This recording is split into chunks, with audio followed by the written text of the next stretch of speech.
हैदराबाद जाने के लिए हमारी ट्रेन थी 12,650 कर्नाटका संपर्क क्रांति एक्सप्रेस। सुबह दिल्ली से हज़रत निजामुद्दीन रेलवे स्टेशन से ये चलती है लगभग 8 बजे और 24 घंटे का सफ़र पूरा करके ये अगले ही दिन पहुंचती है हैदराबाद लगभग 8:30 बजे। लेकिन इन हमारे केस में ये लगभग 2.5 घंटे लेट थी, तो हमें 11 बजे पहुंचाया था इसने। और रेलवे स्टेशन पहुंचने के बाद आपको वहां से ऑटो वगैरह बड़ी अच्छी से मिल जाते हैं। हमारा रेलवे स्टेशन कचेगुडा रेलवे स्टेशन था, जहां से हम अपने होटल गए। होटल से हमने ऑटो लिया और हम पहुंचे अपने सबसे फेवरेट जो वहाँ का प्रसिद्ध है चार मीनार। चार मीनार में बहुत ज़्यादा भीड़ थी। हम गए थे दीपावली वाले दिन, वहाँ पाँव रखने की भी जगह नहीं थी। चार मीनार के चारों तरफ बहुत ही बड़ा बाज़ार है और वहाँ पे तरह तरह की चीज़ें, मोती और ख़ासकर लेडीज़ के आइटम्स बहुत ज़्यादा मिलते हैं, तो वहाँ आप ख़रीदारी भी कर सकते हैं। लेकिन हमें क्योंकि चार मीनार देखना था तो हम चार मीनार देखने ही गए थे, कुछ ख़रीदारी करने नहीं गए थे। वहाँ बहुत बड़ा बाज़ार है, लाड बाज़ार, तो आप वहाँ ख़रीदारी के ऑप्शन से भी जा सकते हैं। चार मीनार को देखने के लिए कोई फ़ीस अलग से नहीं लगती। हाँ, चार मीनार के चारों मीनार जो हैं वहाँ ऊपर चढ़ने में, फर्स्ट मंजिल में चढ़ने में आपको 25 रुपये का एक फ़ीस देना पड़ता है। जो आप ऑनलाइन देंगे तो 20 रुपये का पड़ेगा टिकट, या आप लाइन में लग के आप टिकट ले लेंगे तो 25 रुपये का पड़ेगा। ध्यान रखने वाली बात यह है कि यहाँ पर बुज़ुर्गों को जाने में दिक्कत होती है, क्योंकि सीढ़ियाँ बहुत ही पतली हैं। जैसे कि कुतुब मीनार में ऊपर जाने में बहुत ही पतली पतली सीढ़ियाँ हैं और उसमें बहुत सारे लोग रहते हैं। तो जिनको सांस की प्रॉब्लम हो या जिनको चलने में दिक्कत हो, ऊंची ऊंची सीढ़ियाँ, वो ना जाएं। चार मीनार के पीछे कहानी शायद ये है, 3 तरह की बातें हैं। एक तो ये कि हैदराबाद के निज़ाम की पत्नी भागमती, जो पहले की उसका नाम भागमती था, बाद में जब उसने शादी कर ली तो हैदर नाम हो गया, उनके नाम से ये चार मीनार रखी गई है, बनाया गया है। दूसरा ये कि इस्लामी संवत हिजरी जो उसके 1000 साल पूरा होने पर, यानी कि 1561 में 71 में जब 1000 साल पूरे हो गए उसके, तो उनकी याद में ये हैदराबाद के चार मीनार का निर्माण किया गया निज़ामों द्वारा। एक तीसरा थ्योरी ये भी है कि पहले इनकी राजधानी गोलकुंडा थी, जो अभी भी हैदराबाद में ही है, लेकिन वहाँ से यहाँ पर शिफ्ट किया इन्होंने, निज़ामों ने। तो कुली कुतुब शाह ने हैदराबाद के चार मीनार का निर्माण करवाया। ऊपर जाने के लिए सीढ़ियाँ चढ़नी पड़ती हैं, हालांकि बुज़ुर्गों को ज़्यादा दिक्कत का सामना करना पड़ता है, इसलिए बुज़ुर्ग लोग हमारे साथ थे, वो नहीं गए। बाकी हम सब ऊपर जाके हमने काफ़ी एंजॉय किया। नीचे बहुत बड़ा बैरिकेडिंग लगा हुआ था, उस टाइम दीपावली का मौसम था और बहुत सारी चीज़ें बिक रही थी। आपको देखने के लिए बहुत सारी चीज़ें और ख़रीदने के लिए बहुत सारी चीज़ें वहाँ पर मिल जाएंगी। चार मीनार के बगल में ही मक्का मस्जिद है, जो कि उसी टाइम बननी शुरू हुई थी जब चार मीनार बनाना शुरू हुआ था, यानी कुली कुतुब शाह के शासन के दौरान। लेकिन इसका निर्माण कार्य पूरा हुआ मुग़लों के शासनकाल में, औरंगज़ेब के दौरान। मुग़लों और निज़ामों के बीच आपस में कुछ खटपट चलती रहती थी, तो कभी इनका शासन कभी उनका शासन होता रहता था। शुरू में तो ये मुग़ल के अधीन ही थे, लेकिन बाद में अपना स्वतंत्र राज्य कायम किया था। तो मक्का मस्जिद भी एक मस्ट वॉचेबल प्लेस है, जहाँ से आप चार मीनार भी देख सकते हैं। ये दिख रहा है सामने चार मीनार। और यहाँ पर अगर आपको नमाज़ पढ़नी है तो नमाज़ भी पढ़ सकते हैं। वज़ू के लिए एक तो बीचों बीच एक टैंक है, और इसके अलावा अलग से वज़ू खाना बना हुआ है, पीने का पानी की व्यवस्था है। यहाँ पर निज़ामों के लोग जो वहाँ के शासक थे, उनकी कब्रें भी स्थित हैं, छोटी बड़ी कब्रें हैं, तो वहाँ पर आप थोड़ा समय बिता सकते हैं। इसके बाद हम लोगों ने शादाब की बिरयानी खाई, जो कि आमतौर पे हैदराबादी बिरयानी की जैसे ही थी, अच्छी थी, और एक प्लेट में कम से कम 3 लोग खा सकते हैं, तो इस तरह की बिरयानी थी। इसके बाद हम लोग थक गए थे, वापस अपने घर आए होटल में, क्योंकि पूरा एक दिन हमारा हो चुका था। अगले दिन हमारा रामोजी जाने, फिल्म सिटी जाने का प्लान था। रामोजी फिल्म सिटी हैदराबाद शहर से तकरीबन 30 किलोमीटर दूर है।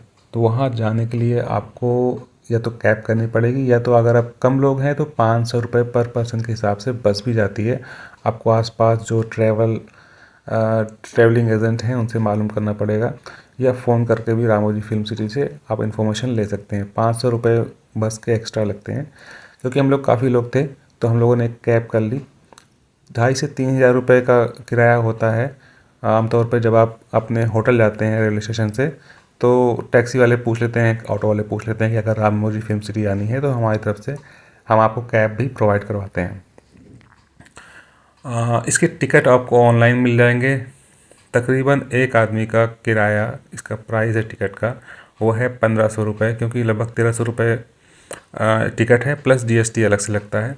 बच्चों का कुछ 100-200 रुपये कम है, लेकिन आपको ऑनलाइन बुकिंग करने की सुविधा भी है और ऑफलाइन भी आप वहाँ पर जाकर ले सकते हैं, जैसी आपकी मर्ज़ी हो।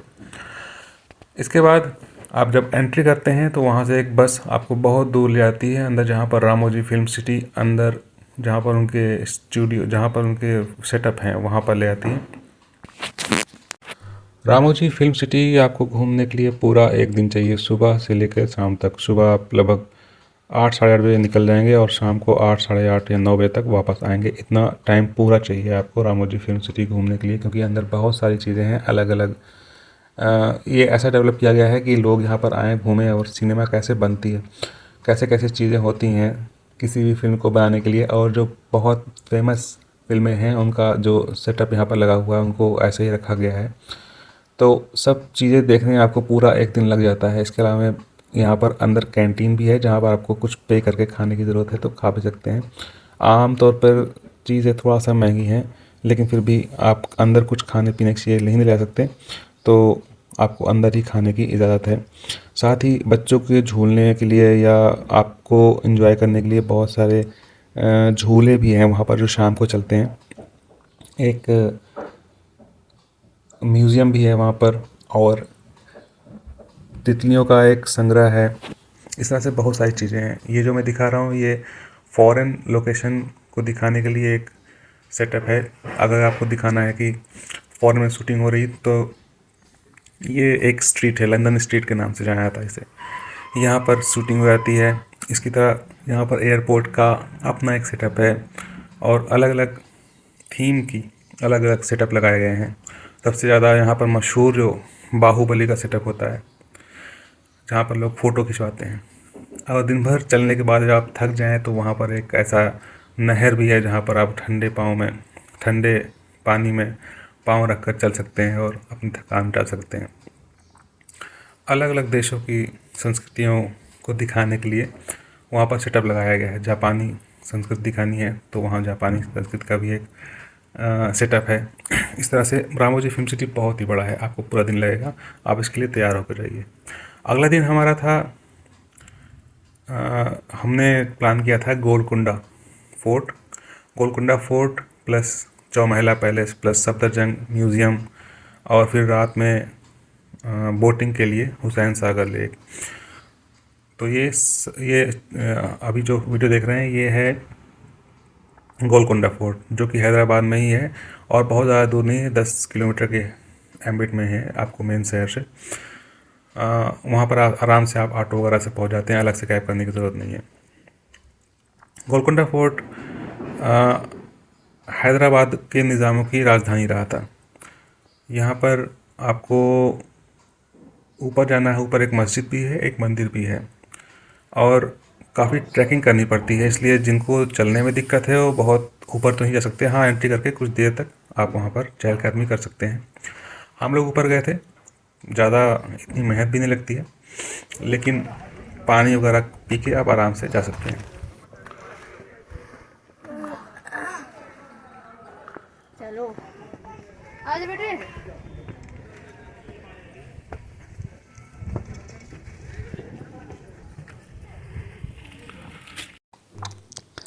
गोलकुंडा फोर्ट का निर्माण काकतीय वंश के शासक प्रताप रुद्र ने करवाया था 11वीं शताब्दी में। बाद में बहमनी शासकों ने या बहमनी सुल्तान ने इसमें और भी निर्माण कार्य करवाए और इसको और भव्य रूप दिया। ऐसा माना जाता है कि गोलकुंडा फोर्ट के आसपास हीरे की खदान स्थित थी, जिसके कारण इसको राजधानी भी बनाया गया और यहाँ पर व्यापार बहुत फला फूला। और गोलकुंडा फोर्ट घूमने में आपको काफ़ी टाइम लग जाता है, 2-3 घंटे मेरे ख्याल से सफिशिएंट है गोलकुंडा फोर्ट घूमने में, क्योंकि इसमें काफ़ी चढ़ना पड़ता है। ऊपर एक मस्जिद और मंदिर है, वहाँ भी आपको जाना ज़रूरी है। उसके ऊपर आप जाके नीचे का पूरा हैदराबाद का दृश्य देख सकते हैं, तो यहाँ पे जाना मस्ट है। इस तरह हैदराबाद का चार मीनार है।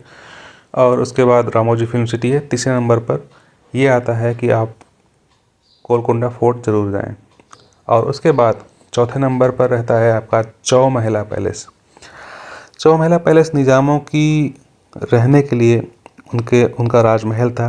यहाँ पर 4 महल हैं और उनके रहने की जो उनके इस्तेमाल की गई वस्तुएं हैं उनका संग्रह है। पहले यहाँ पर निज़ाम रहा करते थे, अब इसको एक म्यूज़ियम बना दिया और एंट्री फीस रख दी है। 100 रुपये एंट्री फीस है। बच्चों की एंट्री फीस कम है, 60 रुपये समथिंग 50 रुपये। यहाँ पर भी आपको घूमने में कम से कम 2 घंटे ज़रूर लग जाएंगे। 4 महल हैं और हर एक महल में अपनी अपनी विशेषताएं हैं। बहुत सारे अच्छे झाड़ फानूस हैं, कलाकृतियाँ हैं और नक्काशी हैं। इस तरह की चीज़ें देखने में आपको 2 घंटे आराम से लग जाएंगे। विंटेज कार हैं यहाँ पर और हथियार वगैरह हैं, तो आप 2 घंटे इसके लिए भी निकाल के चलें। तो दूसरे दिन हमारा पहला डेस्टिनेशन था गोलकुंडा फोर्ट, जहाँ 2-3 घंटे लग गए और 2 घंटे चौमहला पैलेस में लग गए। बीच में हम सालार जंग म्यूज़ियम भी गए थे। सालार जंग म्यूज़ियम में भी आपको कम से कम 2 घंटे ज़रूर लगेंगे, तो आप उसके लिए भी तैयार हो गया आएँ। लेकिन वहाँ पर आपको मोबाइल जमा करना पड़ता है, बाहर टिकट वगैरह लेने पड़ते हैं, तो उसमें भी काफ़ी टाइम लग जाता है। सालार जंग म्यूज़ियम में आपको और भी ज़्यादा टाइम लेकर जाने की ज़रूरत है, या तो आप उसको अवॉइड भी कर सकते हैं अगर आप फैमिली के साथ भी हैं तो। फिलहाल ये चौमहला पैलेस के अंदर की संग्रह की वस्तुओं का वीडियो है जो आप देख सकते हैं। पीछे एक पार्क भी है जहाँ आप थोड़ा आराम भी कर सकते हैं। फ़ोटो खिंचाने के लिए आप स्वयं भी खींच सकते हैं और वहाँ पर एक स्टूडियो भी हो जहाँ पर आप निज़ामों के टाइम की वेशभूषा, ड्रेस वगैरह पहनकर आराम से फ़ोटो खिंचा सकते हैं। 100 रुपये एक फ़ोटो का चार्ज है वहाँ पर। अगर आप चाहें तो यहाँ पर थोड़ी देर पार्क में वेट कर सकते हैं, या अगला डेस्टिनेशन जो होता है हमारा उसी दिन के लिए हुसैन सागर लेक। हुसैन सागर लेक शाम को जाना ज़्यादा अच्छा रहता है, क्योंकि शाम को वहाँ बोटिंग या वाटर एक्टिविटीज़ शुरू हो जाती है। हालांकि सालार जंग म्यूज़ियम जाने के चक्कर में हमारा थोड़ा सा टाइम और भी बर्बाद हो गया था, तो उस दिन हम हुसैन सागर लेक थोड़ा लेट पहुँचे। लेकिन हुसैन सागर लेक के सामने ऐसे पार्क हैं, बहुत ही अच्छा पार्क है, अंबेडकर की मूर्ति है और सचिवालय है, वो देखने में बहुत ही अच्छा लगता है। आपको हुसैन सागर लेक जाना भी मस्ट है अगर आप हैदराबाद घूमने आ रहे हैं। ये हुसैन सागर लेक का एक व्यू है। यहाँ पर एंट्री फीस 20 रुपये है, जिसकी कोई ज़रूरत नहीं है, क्योंकि वहाँ पर कोई भी व्यवस्था नहीं है। केवल बोट तक जाने के लिए आपको 20 रुपये देने पड़ते हैं। वॉशरूम वगैरह बहुत ही ख़राब हालत में है। बोट का चार्जेस जो हैं वो 50 रुपये पर पर्सन है, जो आपको किनारे से लेकर बीच में एक लुम्बिनी पार्क है जहाँ पर गौतम बुद्ध की मूर्ति स्टैचू स्थित है, वहाँ तक ले जाते हैं, वहाँ छोड़ देते हैं। आप थोड़ी देर लुम्बिनी पार्क में घूमिए, टहलिए और फिर किसी दूसरी बोट से आराम से वापस आ जाइए जहाँ से आपने शुरू किया था। ये सामने सचिवालय दिख रहा है आपको। सामने जो बड़ी सी बिल्डिंग दिख रही है वो तेलंगाना की सेक्रेटरीट की बिल्डिंग है।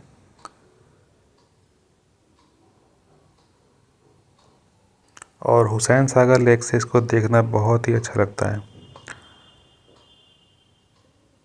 ये अंबेडकर स्टैचू है जो कि तेलंगाना सेक्रेटरीट के बगल में ही स्थित है। ये भी बहुत ही भव्य प्रतीत होता है बोट से। और पास में ही लुम्बिनी पार्क यानी कि गौतम बुद्ध की स्टैचू है, जहाँ पर आके बोट रुकती है थोड़ी देर के लिए, वहाँ पर आप घूम के फिर वापस आ सकते हैं। ये कुछ फ़ोटोज़ जो ली थी हमने सालार जंग म्यूज़ियम में। वहाँ पर कैमरा अलाउ नहीं है। मोबाइल के लिए 50 रुपये आपको एक्स्ट्रा देने होते हैं। बाकी अगर मोबाइल आप सब जमा करना चाहते हैं तो बाहर जमा करने के लिए क्लॉक रूम भी है। तो हमने अपने बाकी मोबाइल जमा कर लिए थे, लेकिन एक मोबाइल से हमने कुछ फ़ोटोज़ ली हैं।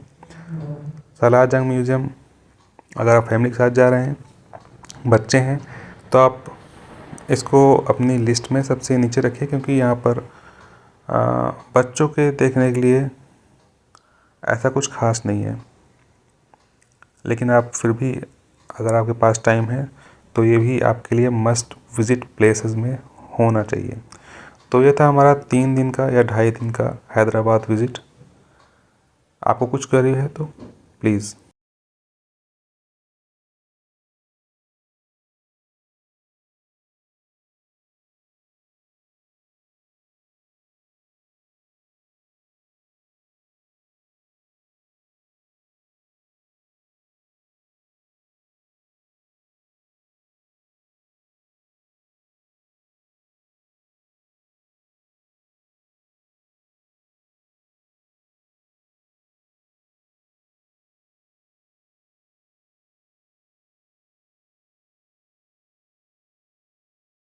कमेंट बॉक्स में आप पूछ सकते हैं। Thank you.